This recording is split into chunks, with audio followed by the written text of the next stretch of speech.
তীব্র গরমে বাড়ছে অসুস্থতা এ বিষয়ে আলোচনা করতে এবার রাজধানীর শ্যামলী থেকে আমাদের সাথে যোগ দিচ্ছেন বাংলাদেশ শিশু হাসপাতাল ও ইনস্টিটিউটের শিশুরোগ বিভাগের সাবেক অধ্যাপক এবং শিশুরোগ বিশেষজ্ঞ doctor ASM Nowshaduddin Ahmed. Doctor ASM Nowshaduddin Ahmed, আপনাকে স্বাগত জানাচ্ছি। বিকাশে কম খরচে ক্যাশ আউটের লিমিট বেড়ে 50,000, প্রিয় এজেন্টও 2টা। যেমনটি আপনিও প্রতিবেদনে দেখছিলেন যে তীব্র গরমে সবচেয়ে বেশি ভোগান্তিতে পড়ছে শিশু ও বয়স্করা। নানা ধরনের রোগে তারা আক্রান্ত হচ্ছে এবং এই তাপপ্রবাহ পুরো এপ্রিল মাস জুড়েই থাকবে। তো গরমে সুস্থ থাকতে আপনি কি কি পরামর্শ দেবেন? জি, আপনারা জানেন যে বর্তমানে হিট অ্যালার্ট চলছে এবং দেশের তাপমাত্রা স্থানভেদে 40 থেকে 42 ডিগ্রি সেলসিয়াসে ওঠানামা করছে এবং অতি সম্প্রতি এই আবহাওয়া সম্পর্কে কোনো ভালো খবরের আশা করা যাচ্ছে না। এবং আপনি যথার্থই বলেছেন যে শিশু এবং বয়স্করা এই তাপে সবচেয়ে বেশি আক্রান্ত হয়ে থাকে এবং যেটা সবচেয়ে সর্বোচ্চ পর্যায়ে যাকে আমরা হিট স্ট্রোক বলি, সেটা খুবই মারাত্মক এবং একটা মেডিকেল ইমার্জেন্সি। এবং আমরা জানি যে রোজা এবং ঈদের ছুটির পরে মাত্র স্কুল খুলেছে। এই মুহূর্তে কর্তৃপক্ষ আবার ছুটি দিতে চাচ্ছেন না, কিন্তু যেই সময়টায় স্কুল চলে ওই সময়টায় এই সূর্যের এই প্রচন্ড তাপে শিশুরা যদি বাইরে যায় তাহলে তাদের এই হিট স্ট্রোকে আক্রান্ত হওয়ার সম্ভাবনা বেশি থাকে। কাজেই আমার মনে হয় যে এই একটা সপ্তাহ অন্তত স্কুল বন্ধ রাখা উচিত যাতে শিশুরা নিরাপদে থাকতে পারে।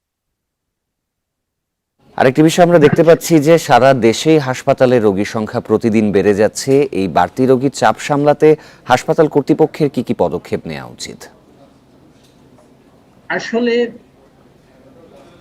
আমাদের ব্যবস্থা শুরু করতে হবে বাসা থেকে, কারণ অনেক বেশি রোগী হলে হাসপাতালের পক্ষে সামাল দেওয়া মুশকিল। কাজেই যেটা করতে হবে সেটা হলো খুব প্রয়োজন না হলে সরাসরি সূর্যের আলোতে যাওয়া যাবে না, বেশি করে পানি এবং তরল পদার্থ খেতে হবে, দরকার হলে ওর স্যালাইন খাওয়া যেতে পারে, বাইরে গেলে ছাতা ব্যবহার করতে হবে। এবং একটা জিনিস মনে রাখতে হবে, এই সময় কিন্তু গরমের মধ্যে আমরা ডায়রিয়ার প্রকোপও বেশি থাকি। কাজেই আমরা যে পানিটা খাবো বাইরের অথবা যে পানিটা খেলে আমাদের ডায়রিয়া আক্রান্ত হতে পারে এই জাতীয় কোনো তরল খাবার, বাইরে অনেক শরবত বা এই জাতীয় যে বিক্রি করা হয় এগুলো আমরা ব্যবহার করব না।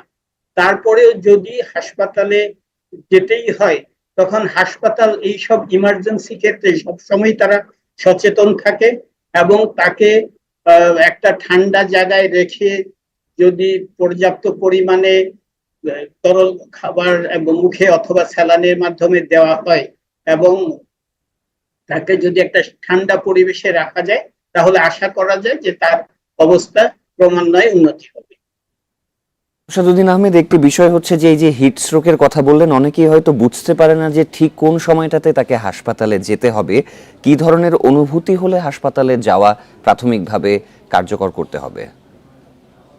এই যে গরম থেকে যে হিট স্ট্রোক হয় তার প্রারম্ভিক যে কিছু লক্ষণ আছে তার মধ্যে হচ্ছে তীব্র মাথা ব্যথা হবে, প্রচন্ড তৃষ্ণা পাবে এবং শরীর ঘামাবে, কিন্তু একদম শেষ পর্যায়ে এই ঘাম নাও হতে পারে যখন বেশি পরিমাণে পানির অভাব হয়। তার বমি বমি ভাব হবে, মাংসপেশিতে ব্যথা হবে, দুর্বলতা হবে এবং অতিরিক্ত ক্ষেত্রে সে অজ্ঞান হয়ে যেতে পারে।